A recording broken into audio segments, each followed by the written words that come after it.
عادل راز وايي سفارت که تړل کیږي د افغانستان بیرغ دې پر خپل ځای پرېږدي. د امریکا حکومت په واشنګټن کې د افغانستان سفارت له مسؤلینو غوښتي چې نور د یاد سفارت وتړي.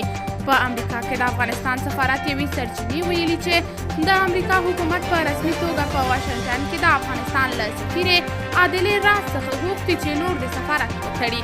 سرچینې ویلي چې دغه راز سفیرې ته دا هم ویل شوي که هغه غواړي یوازې خپله له سفارت پرته له کور څخه کار کولی شي او دوی چمتو دي چې لګښت یې ورکړي. خو د سرچینې په خبره چې سفیر عادل راز په یوازې ځان او هغه له کوره کار کول نه دي منلي او دا یې غوره ګڼلي چې د سفیرې په توګه له دندې استعفا وکړي. سرچینه وایي چې سفیر عادل راز د امریکا له حکومته غوښتي چې پر سفارت د افغانستان بیرغ پر خپل ځای پرېږدي چې دا غوښتنه یې منل شوې، خو بله غوښتنه یې چې په امریکا کې د میشتو افغانانو د کارونو د خلاصون په موخه کونسلګري پرانیستې پرېښودل شي نه ده منل شوې. قدرمنو لیدونکو، تاسې د دې موضوع په اړوند څه نظر لرئ؟